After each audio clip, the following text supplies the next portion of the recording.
So I got a Ralliart because Evos were kind of the same prize pool money for the R34, so it was pretty much just getting rid of an even better car for the same car situation, and I just didn't see the logic in that.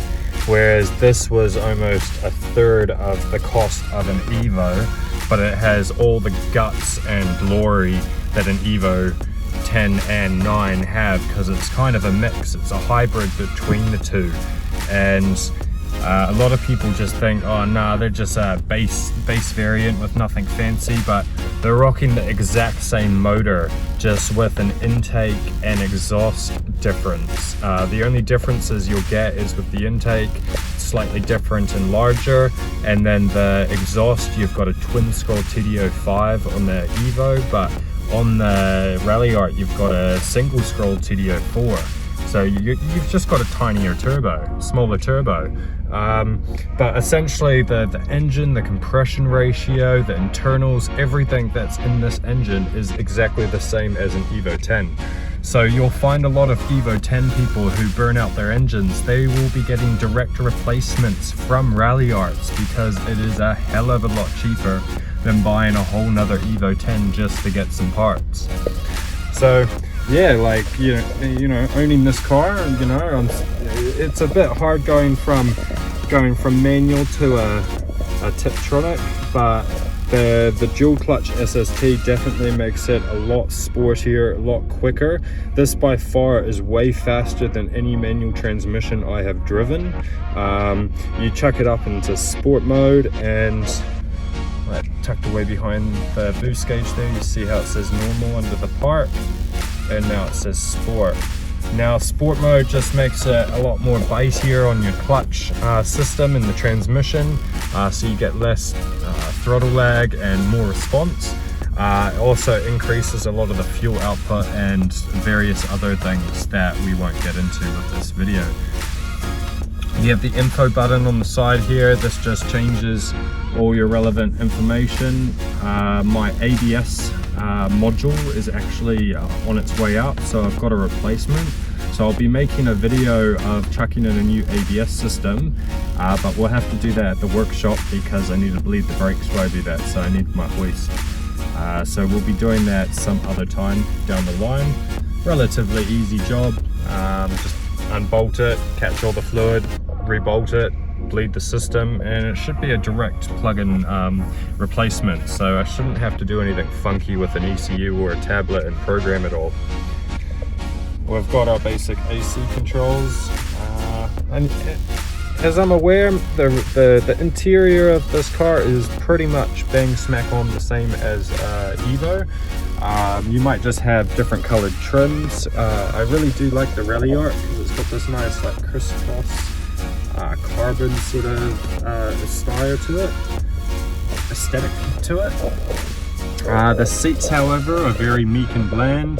They do have a little Ralliart tab, but other than that, they're just a basic seat, really. Pretty much a cardboard cutout, and yeah, nothing fancy, just your electronic window and your door opener. I put in a dash mat here. Now the thing with this car, it's got a really deep dash, so getting all that sun on it all day if you park it outside, you know, you're just saving yourself some crackage. Nobody likes a crack on the dash. Your speedo goes up to about 280. However, factory, this car is cut to 180 due to the Japanese safety regulations, because this being a Galant Ralliart, it's an import. So yeah, I've got all that. I need to figure out how to remove that actually. Just some basic pedals. Basic roof liner. I've got tints on this, relatively dark on the back windows, which is quite nice. Back seats, I've got an armrest, I've got the baby seat. Manual handbrake, always a nice touch, especially with such a modern car. You've also got the MMSC, if I'm correct, on the higher end models, the nav models. So this one came with a nav unit, and it had the factory audio unit has a little hard drive built into it, so you could actually rip and copy CDs that you put into it. But sadly, you can't actually use that hard drive for anything else. It just copies CDs. So I have no CDs presently in my life anymore, thing of the past. And so I had to look at other options, and I found this on AliExpress, believe it or not, relatively cheap. It's a full Android system. You can watch Netflix, you can install games, YouTube. It's a pretty cool device. It also connects up to a dash cam here, which is relatively futuristic on the Android screen, because it shows like the lane and the distance from the cars, and it gives you error alerts. The error alerts on one side are rather annoying. I pretty much turned them off, because every time I got like 10 meters to a car, I'd be like bam bam bam bam bam. I was like, come on, man. And yeah, like I haven't done much to this car. I have really just changed out the wastegate so I can boost a bit more, knowing that it's a factory Evo 10 engine. I can hit relatively high boost numbers. Bear in mind, my small turbo can only handle so much, so I am limited in that regard. And also the transmission. The computer in the transmission for the Ralliart is slightly different to the Evo. So you don't get Sport Plus mode, which means you don't have launch control, and you don't have just the ability to hit like a higher boost. I'm pretty sure when you go into Sports Plus on Evo 10, you get that higher boost level going with the ECU. The torque settings for these are relatively lower than the Evo, because obviously with launch and everything like that, you've got to have a lot more torque going to the wheels, and so their transmissions have a flash that is slightly different to this. You can, however, grab yourself an Evo 9, I think it's, yeah, Evo 9 MR, and you can flash the data from that transmission to this transmission, and you can have Sports Plus mode on your Ralliart. However, it will probably push some limits to your final gear ratios in this box. I think it's a gritty box as well, which makes it even more high-end. It's a very high-end dual clutch system.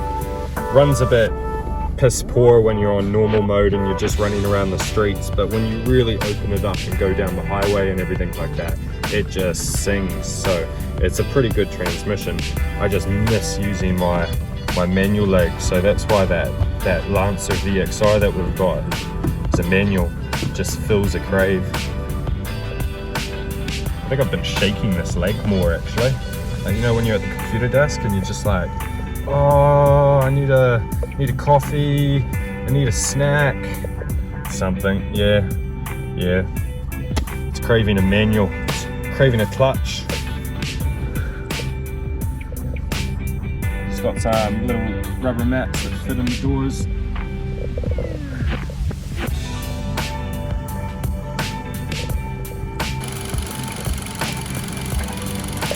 So here we have the 4V11 turbo.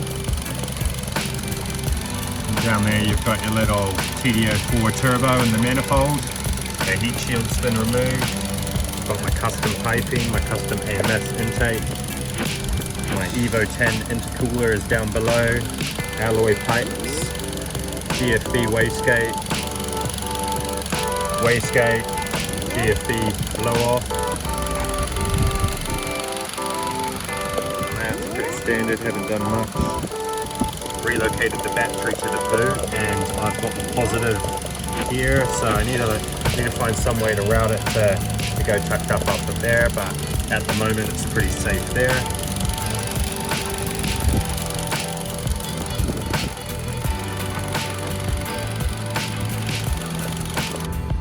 I've just got some 18x8 Enki Shallons on here at the moment. They're just a temporary fit until I figure out what I'm doing with my fitment, and what offset works well with this car. I kind of want to put some negative offset on this, which would be quite nice, but being an all-wheel drive system, we just got to play it safe and obviously work out if I can still get up my drive. If I lower it at least 2.5, 3 inches maybe, I'm going to have to do something with the guards.